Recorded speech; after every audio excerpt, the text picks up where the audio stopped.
तुम्हें आखिर मुझसे क्या चाहिए? परेशान मत हो, मुझे तुमसे वो तलवार नहीं चाहिए। मुझे तो बस उस तलवार की कुछ फोटोज लेनी है। एक बार उस तलवार को अपने हाथों में लेकर देखना चाहती हूँ। अच्छा, तो ये सब तुम्हें कब करना है? रियली? अगर तुम अभी फ्री हो तो तुम मेरे एंटीक स्टोर आ सकते हो। मैं तुम्हें एड्रेस भेज देती हूँ। मैं तुम्हारा यही इंतजार करूंगी। आप कुछ समय के लिए शांत नहीं रह सकते थे? कितने दिनों बाद नक्श घर आया था, लेकिन नहीं, आपको आपके मुंह पर कंट्रोल कहां है? हुआ क्या है ये बताएगी? नक्श आज रात घर नहीं आ रहा है, सिर्फ आपकी वजह से। क्या जरूरत थी फालतू में वो सब बोलने की? ये तो अच्छी बात है। वो करम फूटा तुझसे जितना दूर रहे, मैं उतना खुश हूं। Mummy, enough is enough. करीब 1.5 घंटे बाद नक्श मिस जूली के बताए पते पर पहुंच गया था। देसाई एंटीक एम्पोरियम, जो सूरत शहर का सबसे बड़ा एंटीक स्टोर था। उस स्टोर में कई सदियों पुराने प्राइसलेस ट्रेजर्स मौजूद थे। नक्श उस स्टोर में एंटर करने ही वाला था कि तभी उस स्टोर के एक एम्प्लॉय ने नक्श को रोकते हुए कहा, हेलो, आप कौन हैं? आप इस तरह से स्टोर में एंटर नहीं कर सकते। क्या आपको रूल्स नहीं पता? नक्श ने उस आदमी की छाती पर लगी नेम प्लेट देखते हुए कहा, अंकित दीक्षित। कौन से रूल्स? इस स्टोर में घुसने के केवल 2 ही तरीके हैं। पहला ये कि तुम्हारे पास स्पेशल इनविटेशन लेटर होना चाहिए, और दूसरा ये कि तुम किसी कीमती ट्रेजर को बेचने आए हो। तो बताओ, तुम कौन सी कैटेगरी से बिलोंग करते हो, फर्स्ट या सेकंड? मुझे मिस जूली का कॉल आया था और उन्होंने ही मुझे यहाँ आने का इनविटेशन दिया है। तुम तो इतने गरीब हो, ये पॉसिबल ही नहीं कि तुम जूली मैडम को जानते हो। ये सुनते ही नक्श के चेहरे के एक्सप्रेशंस पूरी तरह से बदल गए। उसने एक्सपेक्ट नहीं किया था कि एक स्टोर का एम्प्लॉय इतना एरोगेंट हो सकता है। निकलो यहाँ से, ये बोलते हुए अंकित ने नक्श को धक्का दिया। नक्श की तरफ से कोई रिएक्शन नहीं आया, लेकिन नक्श को धक्का देते हुए अंकित को एक जबरदस्त प्रेशर फील हुआ और 3 से 4 कदम तेजी से पीछे जाते हुए वो जमीन पर गिर गया। तुम्हारी ये हिम्मत कि तुम मुझे धक्का दोगे? सिक्योरिटी, सिक्योरिटी, कोई यहां में लूटने आया है। जल्द ही 2 सिक्योरिटी गार्ड्स वहां पहुंच गए। अरेस्ट करो इसे और पुलिस के हवाले कर दो। तुरंत ही वो नक्श की तरफ बढ़े और उसके दोनों हाथों को पकड़ लिया। नक्श ने हल्का सा प्रेशर लगाते हुए अपने हाथ छुड़ाने की कोशिश की। उन दोनों सिक्योरिटी गार्ड्स को भी अंकित की ही तरह जबरदस्त प्रेशर फील हुआ और वो दोनों भी जमीन पर गिर पड़े। मुझे लगता है तुम्हें जीने का शौक नहीं है। तुम हमारे स्टोर में आके प्रॉब्लम्स क्रिएट करना चाहते हो।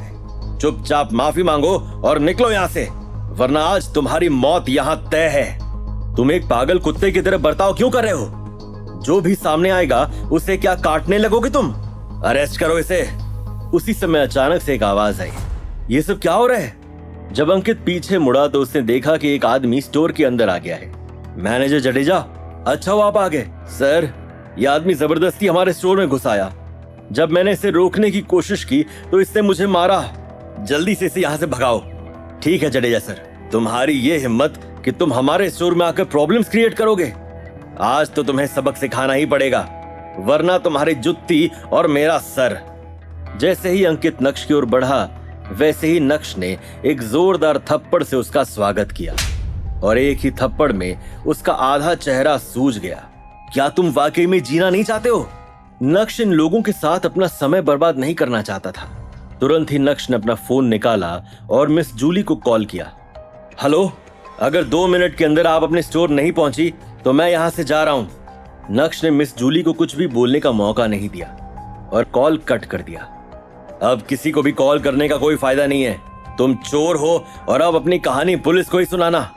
अगर पुलिस से बचना चाहते हो तो हमसे माफी मांगो और 20 लाख का कॉम्पनसेशन देकर दफा हो जाओ यहाँ से, वरना हम तुम्हें चोरी के झूठे आरोप में फंसा देंगे। तभी मिस जूली भागते हुए अपने स्टोर में पहुंची। नक्श, तुम यहाँ कब आए? मिस जूली, मुझे अभी यहाँ पर किसी ने धमकी दी है कि अगर मैंने उसे 20 लाख नहीं दिए तो वो मुझे चोरी के झूठे आरोप में फंसाकर जेल भिजवा देगा। क्या? ये तुम क्या कह रहे हो? क्या चल रहा है यहाँ पर? मैडम, इस आदमी ने जबरदस्ती स्टोर में घुसने की कोशिश की और जब मैंने इसे रोका तो इसने मुझे मारा। With immediate effect you are all fired. अच्छा, तुमने ये भी कहा था ना कि अगर मुझे जान से नहीं मार पाए तो मेरी जुत्ती और तुम्हारा सर। औकात में रहे। मिस जूली, मुझे तो समझ नहीं आता कि आपने इस किस्म के इंसान को नौकरी पर कैसे रख लिया। क्या तुमने ऐसा कुछ कहा था? जी मैडम, कहा था, तो फिर तुम यहाँ पर खड़े खड़े कर क्या रहे हो? अंकित अंदर ही अंदर अभी भी गुस्से से जल रहा था, लेकिन अपनी नौकरी बचाने के लिए वो नक्श के साथ नीचे बैठा और अपना सर आगे करते हुए बोला, आई एम सॉरी सर, मुझसे गलती हो गई। ठीक है, माफ किया, लेकिन एक एडवाइस देता हूं, अगर तुम्हें कुत्ता बनने का इतना ही शौक है तो किसी के पालतू कुत्ते बनो। पागल कुत्ता बनकर कुछ हासिल नहीं कर पाओगे, लोग मार देंगे। ये बोलते हुए नक्श के चेहरे पर एक शातिर मुस्कान आ गई थी। उसके बाद नक्श ने अपना बैग खोला और मिस जूली के हाथों में वो एंटीक तलवार रखते हुए बोला, ये लीजिए, फोटो खींच लीजिए। मिस जूली बहुत ही एक्साइटेड नजर आ रही थी। उस तलवार को लेकर वो अपने स्टोर के अंदर बढ़ी। क्या सिलसिलेवार तरीकों से हो रही नक्श की बेइज्जती का बदला लेना पड़ सकता था उसे भारी? क्या नक्श और मिस जूली की मुलाकात से इस कहानी में आने वाला है कोई ट्विस्ट? क्या अनिका के दिल में मचल रहे प्यार के आगे झुक जाएगी अनिका, या फिर हो जाएगी बहुत देर? ये जानने के लिए देखिए अगला एपिसोड सिर्फ पॉकेट FM के YouTube चैनल पर, और इंस्टा एम्पायर के सारे एपिसोड सुनने के लिए डिस्क्रिप्शन में दी गई लिंक से डाउनलोड कीजिए पॉकेट FM।